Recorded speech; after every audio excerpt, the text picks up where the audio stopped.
سنة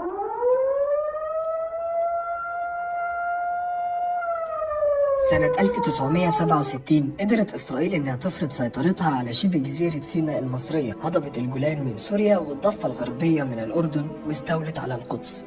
وده بعد ما دمرت سلاح الطيران المصري بالكامل وهو لسه على الأرض. أعلن الرئيس جمال عبد الناصر التنحي. لقد قررت أن أتنحى تماما ونهائيا عن أي منصب رسمي وأي دور سياسي، وأن أعود إلى صفوف الجماهير وأدي واجبي معها كأي مواطن آخر. وده الشيء اللي ما تقبلوش الشعب المصري، ونزلت الجماهير تطالب بعودة ناصر واستجاب ليها، وبدأ التفكير في ازاي نقدر نستعيد سيناء. بدأ ناصر يقوم بكتير من العمليات العسكرية شرق القناة بهدف إحداث أكبر أضرار ممكنة بجيش العدو، واللي اتعرفت باسم حرب الاستنزاف. وهنا إسرائيل قررت إنها تهز ثقة الشعب المصري بالجيش وبعبد الناصر، ونفذوا عملية من أقذر العمليات واللي تم إدانتها عالميا، وهي ضرب مدرسة بحر البقر الابتدائية، واللي راح ضحيتها 30 طفل ملهمش أي علاقة بالصراع العسكري.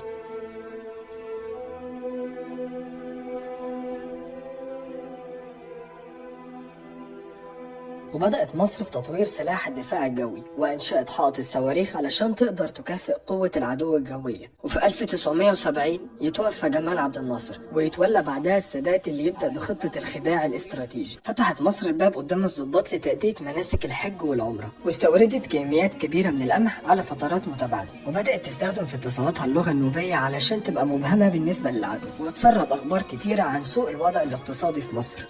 ومن ذكاء السادات وحكومته، وزير الخارجية المصري وقتها محمد الزيات راح يقابل نظيره الأمريكي يوم الحرب الصبح علشان يتناقشوا إزاي يلاقوا حل للسلام. كل ده عمله السادات علشان يبعد فكرة إن مصر ناوية تدخل حرب مع إسرائيل. وبدأ الفريق سعد الدين الشاذلي بوضع خطة العبور. قناة السويس هي الخط الفاصل ما بين الجيش المصري على الضفة الغربية وجيش العدو على الضفة الشرقية، واللي قال عليها السوفيت إنها أقوى مانع مائي في العالم بسبب إن طيارات المياه فيها متعددة الاتجاهات. ده غير خط بارليف اللي قال وقتها رئيس أركان الجيش الإسرائيلي إن خط بارليف هيكون مقبرة الجيش المصري لو فكر يعبر، واللي كان مجموعة تحصينات بطول 170 كيلو وعمق 12 كيلو، ومتقسم لثلاث خطوط. الخط الأول كان عبارة عن ساتر ترابي بارتفاع 20 متر تقريبا وزاوية ميل 60 درجة، يعني استحالة دخول الدبابات أو إن حد يتسلقه، بالإضافة إلى إنه ملغم. وخلفه فيه 35 نقطة محصنة بسراديب تحت الأرض مصنوعة من أسمنت مسلح وكتل خرسانية وقضبان حديد بتمتص أي صدمات انفجارية. ده غير وجود أنابيب النابالم اللي مع أي محاولة لعبور القناة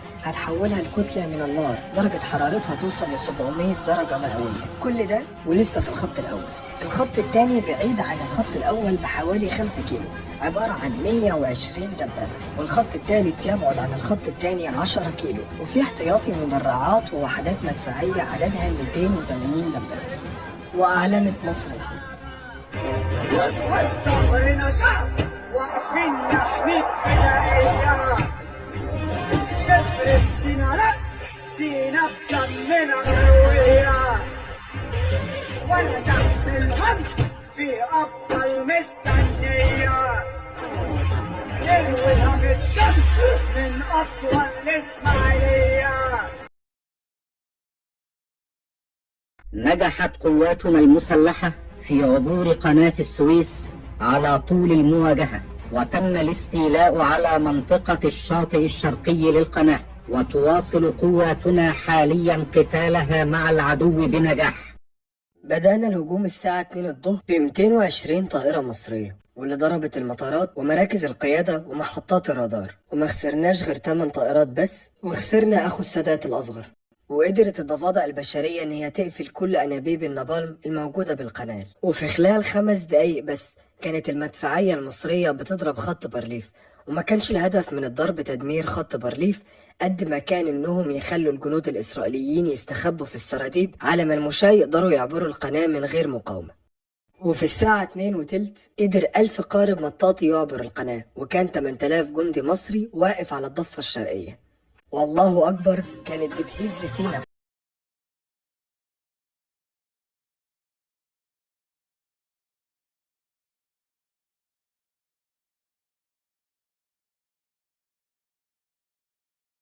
عملوا ثغرات في خط بارليف باستخدام خراطيم المية علشان ينقلوا المعدات الثقيلة والمدافع. كمان يعملوا كباري وجسور على القناة لعبور الدبابات.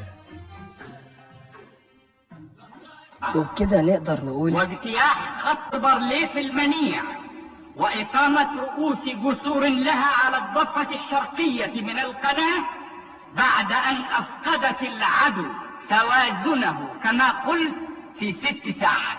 وفي الناحية التانية سوريا قدرت تستعيد سيطرتها على هضبة الجولان. سلاح الطيران المصري قدم معركة من أعظم المعارك الجوية يوم 14 أكتوبر في سماء المنصورة، وده لما حاولت القوات الجوية للعدو إن هي تدمر القواعد والمطارات الموجودة في المنصورة. المعركة استمرت لمدة 53 دقيقة وتعتبر أطول معركة جوية بعد معارك الحرب العالمية الثانية. وقدرت الجوية المصرية إن هي تتغلب على هجوم أكتر من 150 طائرة مقاتلة إسرائيلية. الوطن العربي كله في الحرب كان واقف وقفة راجل واحد، زي العراق اللي أرسلت سرب طيارات مقاتلة، والجزائر والمغرب وليبيا والكويت والسعودية بقيادة الملك فيصل، اللي قرارهم بوقف تصدير النفط لإسرائيل والدول الداعمة ليها كان قرار فعلا مفصلي في الحرب. وبدأ الهجوم المضاد من إسرائيل. هجمت إسرائيل بعدد من ألوية المدرعات. تخيل جندي واقف على رجله قصاد دبابة، تفتكر مين اللي يكسب؟ والله على حسب، لو الجندي مصري أكيد هو اللي يكسب. أحد القادة كان بيقول إن الجندي المصري كان بيقفز من دبابة للتانية، يفجر الدبابة دي ويروح للدبابة اللي بعدها وهلم جرى. ولكن للأسف الوضع في سوريا ما كانش أحسن حاجة.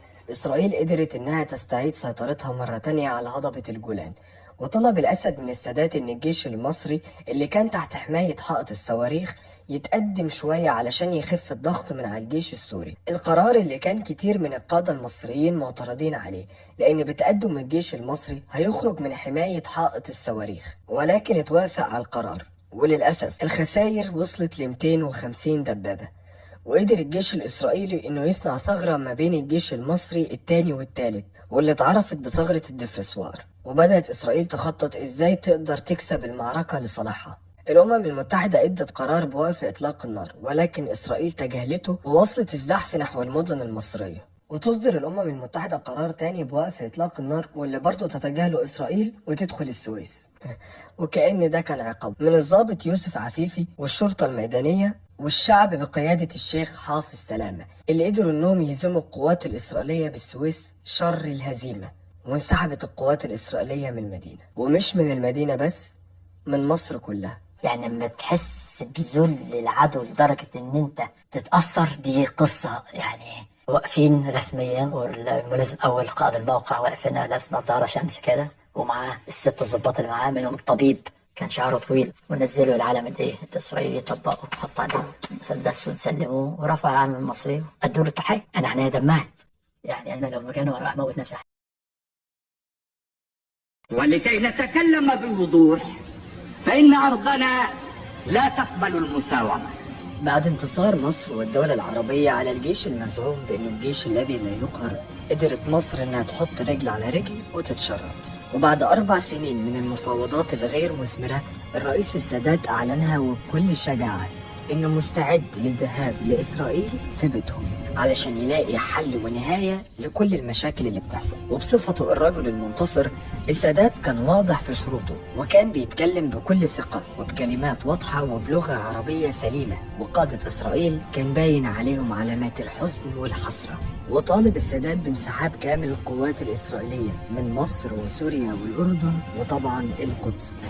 إن الانسحاب الكامل من الأرض العربية المحتلة بعد 67 أمر بديهي لا نقبل فيه الجد، ولا رجاء فيه لأحد أو من أحد.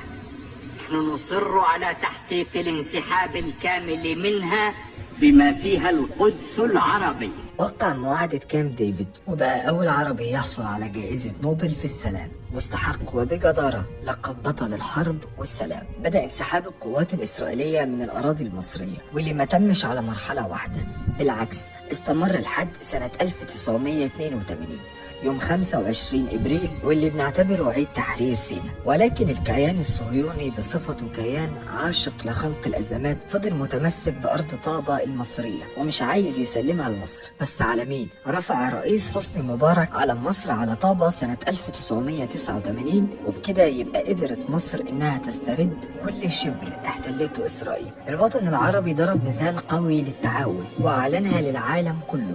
إحنا بنختلف، ولكن وقت الأزمات بنقف وقفة رجل واحد. وأثبت الجيش المصري استحقاقه بجدارة لحديث الرسول عليه الصلاة والسلام بأنهم خير أجناد الأرض، وتفضل مصر بلد الأمن والأمان إلى الأبد إن شاء الله.